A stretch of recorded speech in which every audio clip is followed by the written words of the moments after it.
Interpretando un pasaje de la novela de Fausto, el ocultista, Rudolf Steiner, señalaba que la sangre era un fluido muy especial, y que quien tenía poder sobre la sangre de un hombre, tenía poder sobre éste.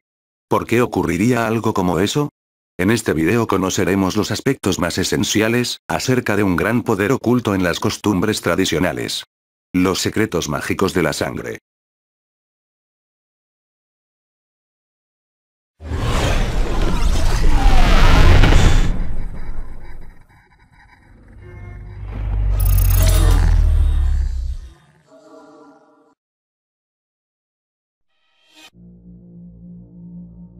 Quizá muchos no se hayan percatado de las abundantes referencias que hacen las distintas religiones en sus libros sagrados a la sangre. Referencias que recorren desde el horror concreto de los sacrificios humanos y animales como ofrendas a los dioses, hasta la sublimidad simbólica de asociaciones con lo inmortal, los linajes divinos, y los procesos de purificación, redención o expiación. Este último que queda plasmado en libros como el Levítico, del Antiguo Testamento. Según lo que señala ahí, afirma el por qué la vida de la carne estaría en su sangre, y Dios la ha dado para hacer expiación por las vidas de los hombres en el altar, porque, así como la vida, esta sería la sangre la que hace expiación. En la Biblia se menciona la sangre desde el Génesis, primer libro del Antiguo Testamento, hasta el Apocalipsis, último libro del Nuevo Testamento, y no se escatiman detalles a la hora de delinear los linajes, cuestión de sangre en tanto ligada a la identidad en relación a los ancestros, de los personajes, o dar explicaciones teológicas para la transformación del vino en sangre divina.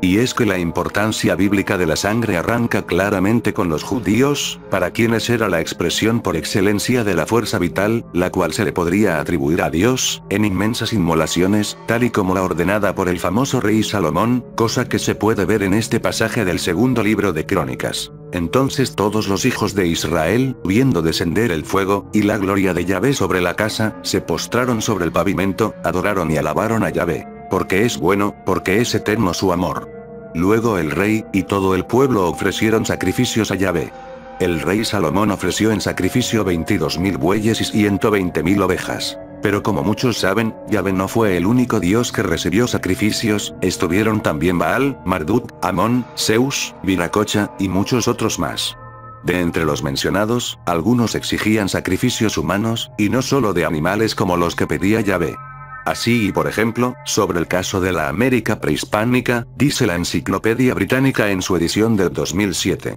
el ofrecimiento en sacrificios de humanos a un dios, ha sido bien establecido solo en pocas culturas. En lo que hoy es México, la creencia de que el sol necesitaba de alimento humano condujo al sacrificio de miles de víctimas anualmente en los rituales del calendario azteca. Los incas restringían sacrificios masivos a la ascensión de un soberano. Por otro lado, y dejando el asunto de los sacrificios, a nivel esotérico la sangre ha sido vinculada con una pureza propia de las sociedades humanas primitivas, la cual habría estado sustentada sobre la endogamia, y habría permitido el desarrollo de una especie de clarividencia. Sin embargo, posteriormente y con los cruces raciales de la exogamia, el conocimiento ancestral se habría perdido junto con la mencionada clarividencia, aunque como contraparte se habría dado un gran desarrollo intelectual. Claro que nosotros sabemos que eso estaría causado por los cruces culturales antes que por los cruces de sangre, y un ejemplo sería el gran crecimiento intelectual que tuvo la Grecia de Platón y Aristóteles, situada en pleno Mediterráneo, como un punto de comercio e intercambio cultural.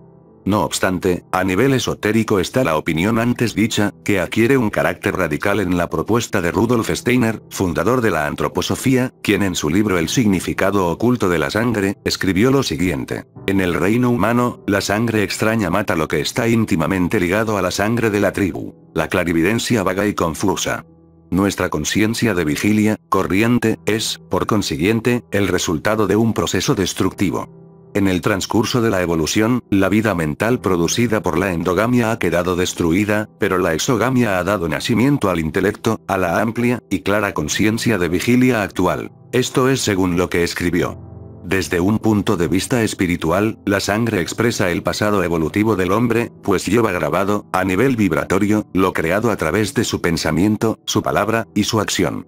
Esto rige sobre todo para el pasado evolutivo de la presente vida, ya que de su esencia de vidas anteriores, solo preserva las tendencias que más cultivó, buenas y malas, pero estas tendencias preservadas se actualizan en la vida presente, manifestándose en pensamientos, acciones y palabras, y manifestándose por ello nuevamente en la sangre. El proceso de grabado vibratorio de pensamientos, acciones y palabras en la sangre, se da gracias a la interrelación y compenetración del cuerpo físico, el cuerpo astral, y el cuerpo vital, o doble etérico. El cuerpo astral, tras recibir las emanaciones del cuerpo etérico, las transmuta y manifiesta en la sangre, por lo que se dice que esta es la manifestación material del cuerpo etérico. Cabe aquí explicar que el cuerpo astral es el cuerpo sutil vinculado a las sensaciones, sentimientos y emociones, y que cuando éstas se producen, desencadenan diversas reacciones en función del tipo de emoción, dolor, alegría, ira, etc., y estas reacciones involucran a varios cuerpos sutiles, que son 7 según la mayoría de teorías. Según Rudolf Steiner, en su libro El significado oculto de la sangre, todo cuando rodea al hombre está impreso en su sangre. Y de ahí que el ambiente alrededor modele al hombre interno de acuerdo con el mundo externo. Posteriormente, Steiner afirma también que la sangre es la expresión material del yo superior, o el ego interno, y que ésta no puede plasmar algo diferente a lo que posee. Por todo lo anterior es importante estar en buenos ambientes, y rodearnos de personas con buena naturaleza vibratoria, cuyas energías repercutan positivamente en nuestros cuerpos, y por ende en los aspectos espirituales de nuestra sangre. Esto es importante si queremos avanzar espiritualmente, porque ese avance precisa fortalecer nuestra voluntad, además de encauzarla hacia cosas elevadas, pero ese proceso no solo puede darse teniendo como raíz a nuestra interioridad, sino que puede ser nutrido por influencias externas. Con respecto a la sangre y a los rituales, las explicaciones anteriores, sobre la relación de los cuerpos sutiles con la sangre, permiten entender por qué, quien obtiene poder sobre la sangre de un hombre, obtiene poder sobre el hombre mismo. Y es que la magia es un sistema sustentado sobre el manejo de energías, cuyos principales agentes estructurales son el emisor del ritual, el beneficiario del ritual, el destinatario del ritual, y por ende, si las hay, las entidades espirituales involucradas. Pero, en la práctica de ese sistema que es la magia, muchas veces las realidades implicadas, sean estos sujetos, o situaciones, no pueden estar presentes, por lo que se necesita de representaciones, ya sea de las fuerzas convocadas, piénsese en las estatuillas de Baphomet, de los fines deseados, velas rojas que representan el amor, la pasión, y se usan en hechizos de amarres, o del destinatario del ritual hechizo. Entonces, es sobre todo a nivel de las representaciones del destinatario donde entra la sangre, a la manera de un elemento que implica la energía del destinatario, y que funciona como puente, o canal para que el ritual le llegue más pronto, y más efectivamente. Pues, en última instancia, lo que persiguen en la magia las representaciones, es hacer presente la energía de lo representado, y esto puede darse a través de diversos mecanismos, ya sean indirectos como en el caso de los símbolos, o directos como en el caso del cabello, la sangre, y otros fluidos corporales, aunque cabe destacar que la sangre es el más poderoso de esos fluidos. Según dicen las brujas contemporáneas, los viernes son los mejores días para efectuar rituales con sangre, ya que en estos es mayor el flujo de los tipos de energía con los cuales labora la magia negra. Además cabe aclarar, el uso de sangre es propio de la magia negra, y de la roja, que es una variante de aquella. En cuanto a sus usos concretos, además de lo antes dicho, que se refería al uso de esta para crear vínculos con el destinatario, vemos que la sangre se emplea también para crear vínculos entre los participantes, cuando es algo grupal, como los rituales satánicos, para comprometer al hechicero o los participantes con entidades invocadas, por ejemplo, firmar un pacto con sangre, para atraer la colaboración de personas no presentes, huesos u otras cosas de difuntos, con restos de sangre, para personalizar objetos y vincular con estos, por ejemplo, un talismán, o simplemente para potenciar el hechizo, tal y como supuestamente, en opinión de algunos, sucede cuando se sacrifica un animal y se derrama su sangre. Hay sin embargo, cierta polémica en cuanto a qué es lo que hace que los sacrificios de seres vivos potencien el hechizo. Para la mayoría la sangre sería la causa, pero Anton LaVey, fundador de la Iglesia de Satán, opina distinto en su texto La Biblia Satánica. El supuesto objetivo que se busca al hacer un ritual de sacrificio, es el de arrojar la energía proveída por la sangre de la víctima recientemente sacrificada a la atmósfera del trabajo mágico, intensificando así las posibilidades de éxito del mago. El mago blanco asume que, como la sangre representa la fuerza vital, no hay mejor forma de aplacar a los dioses o demonios que presentárseles con una cantidad considerable de esta. De acuerdo a ese texto, combina este razonamiento con el hecho que una criatura moribunda está gastando una cantidad abundante de adrenalina y otras energías bioquímicas, y entonces tendrás lo que parece una combinación imbatible. El mago blanco, consciente de las consecuencias que atrae el matar un ser humano, utiliza naturalmente pájaros, u otras criaturas inferiores en sus ceremonias. El hecho es que si el mago es digno de tal nombre, será lo suficientemente desinhibido para liberar la fuerza necesaria desde su propio cuerpo, en lugar de una víctima que no desea serlo, y que no lo merece. Contrario a la teoría mágica establecida, la liberación de tal forma, no está en el hecho de derramar sangre, sino en la muerte de la criatura viviente.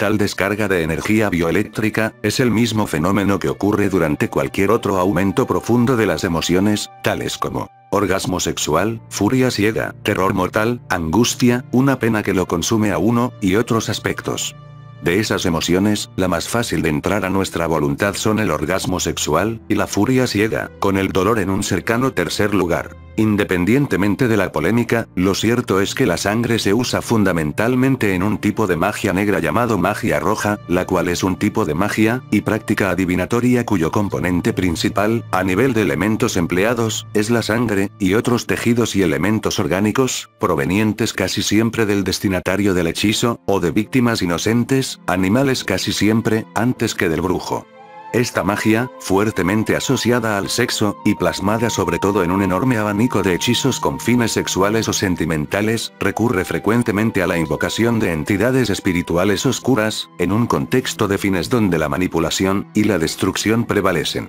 Según se ha señalado desde una perspectiva racional, la magia roja responde a un tipo de prácticas ocultistas que emergieron de un pensamiento mágico lineal, en el cual la sangre y la carne son vistas como portadoras, en cierta forma y medida, de la esencia y energía de sus propietarios. Y es que existe un innegable vínculo entre la vida y la sangre. Pero, en el marco de la experiencia humana a través de los siglos, el hombre ha ido asociando la sangre al dolor, al miedo, y a la pasión, indiscutiblemente porque sí hay un vínculo objetivo entre tales emociones y la sangre, pero la gran pregunta es, ¿realmente hay algo sutil en todo esto, algo que vincule a la sangre con nuestro ser en un nivel energético que vaya más allá del nivel de tosca y predecible causalidad de átomos, y fuerzas empíricamente constatables? Si la respuesta es afirmativa, entonces se comprende por qué, en la magia roja, el empleo de la sangre suele exigir que ésta esté asociada a fuertes emociones, a experiencias que de algún modo comporten una energía psíquica, vital o espiritual, tal y como sucede con la sangre impregnada de terror y dolor que se consigue en los sacrificios, o con la sangre llena de gérmenes de vida propia de la menstruación. Lugar aparte merece el uso de la sangre menstrual en la magia, ya que, si bien esta ha sido señalada como impura en diversas tradiciones, tal y como la hebrea, del Antiguo Testamento, en otras era empleada, y hasta dada por sacerdotisas, aunque a fin de cuentas, no ya tanto a nivel de lo estrictamente concerniente a magia sino más bien a ceremonias sagradas, esta fue reemplazada por la sangre obtenida en sacrificios de animales, e incluso de personas. Si nos preguntamos por qué la sangre menstrual es una de las sustancias más poderosas que se pueden usar en magia al punto de que en la Europa medieval era célebre entre las brujas, tenemos que remitirnos a la concepción del útero como matriz donde se desarrolla la vida, al hecho de que esa matriz ha sido llevada en distintas culturas, a lo largo de la historia, y a planteamientos como el del Tantra, que habla de kalas, o sustancias con potencial psíquico que, en el caso de la sangre menstrual, se corresponderían con las sustancias que habrían servido para engendrar nueva vida pero que, por no haber podido cumplir con ese propósito, experimentaron un incremento en su potencial psíquico energético, al punto de que, en virtud de ese potencial, la sangre menstrual suele ser bebida por brujas y ciertos ocultistas para supuestamente incrementar las habilidades psíquicas.